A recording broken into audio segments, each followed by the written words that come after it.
Bonjour à tous, c'est avec un grand plaisir d'être là parmi vous ce matin. Nous allons parler aujourd'hui de la condamnation. La Bible dit dans Jean chapitre 8, verset 3, nous allons parler de la femme Magdalena, que les autorités à l'époque la condamnaient à la mort. La loi nous condamne, mais l'Esprit nous libère. Et c'est lui qui est affranchi de l'Esprit. Il n'est pas condamné par la loi. Car notre Seigneur, Sauveur Jésus-Christ, a condamné la loi sur la croix, mais il nous a libérés à travers sa résurrection en esprit. Alors les scribes et les pharisiens amènera une femme surprise à adultère et la plaça au milieu du peuple. Il dira à Jésus, « Maître, cette femme était surprise de flagrant délit d'adultère. Qui a mené cette femme tôt le matin? Le scribe. Ce sont les autorités à l'époque. Ces autorités présentées aujourd'hui, des autorités de l'Église. On a mené cette femme surprise à flagrant délit devant le Seigneur. Pour que cette femme soit lapidée dès la mort, parce qu'elle vivait dans le péché. De quel droit condamner la personne à la mort? Peut-être nous ne condamnons pas la personne à la mort physiquement, mais spirituellement. La personne qui a le droit de nous condamner à la mort, c'est notre Sauveur Jésus-Christ de Nazareth. Lui, il a le droit, à cause de nos péchés, il a payé un prix parce qu'il n'a rien fait. Le Seigneur Jésus-Christ, à cette époque, il venait se rendre tôt le matin au temple. Et on a mené cette femme. Moïse, dans la loi, nous ordonne de lapider telle femme. Toi donc, qui tu dis? Il disait cela pour l'éprouver, afin de pouvoir l'accuser. Mais Jésus s'était baissé en écrivant avec les doigts sur la terre. Le grand Sauveur Jésus-Christ, ils savent tout. Ils savaient les pensées de les scribes, les pharisiens, que leur but, c'est d'accuser le Seigneur Jésus. Comme ils continuent à autoriser, il se releva, leur dit, que celui de vous qui est sans péché, jette le premier la pierre contre elle. Nous n'avons pas le droit d'user de condamner. La condamnation, il nous conduit à la mort.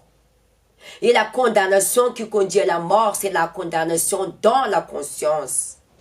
La personne, elle est vivante physiquement, mais elle a condamné dans sa conscience, condamnée de son vécu, de le passé qu'elle vivait, condamnée de l'injustice qu'elle traverse dans sa vie.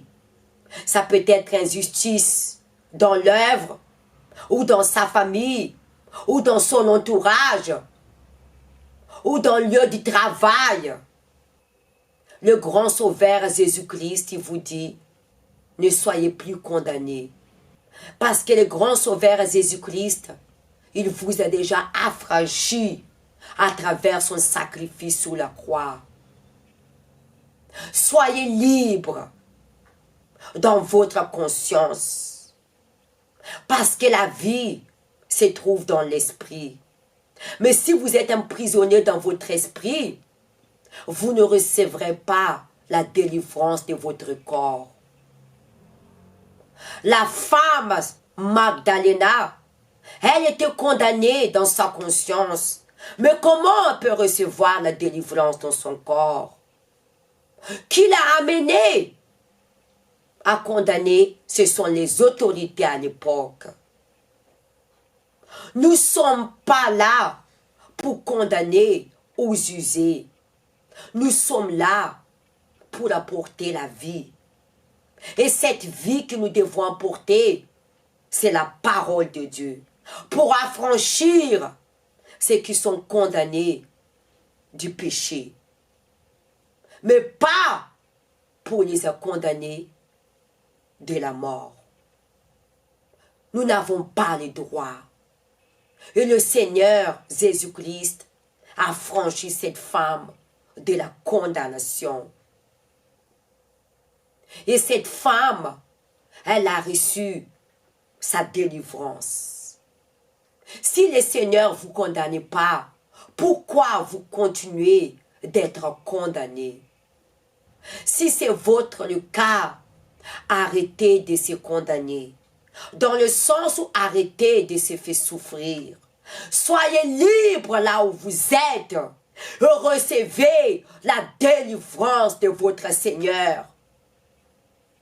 Parce que cette femme qui était condamnée, parce qu'on a surpris des flagrants délits, elle est devenue un témoignage de le Seigneur Jésus. Cette femme, elle a saisi l'opportunité d'être libre en ce moment-là. Elle s'est abandonnée totalement à Seigneur Jésus. Par elle, l'évangile était annoncé. C'est elle qui a vu Jésus ressuscité en premier. Soyez attentifs à ces messages. Ils s'adressent aux autorités. Arrêtez de condamner les brebis que Dieu envoie. Nous ne sommes pas là pour les condamner, mais nous sommes là pour les apporter la vie. Voilà les messages que l'Éternel des armées vous transmet aujourd'hui. Soyez tous bénis et bonne journée.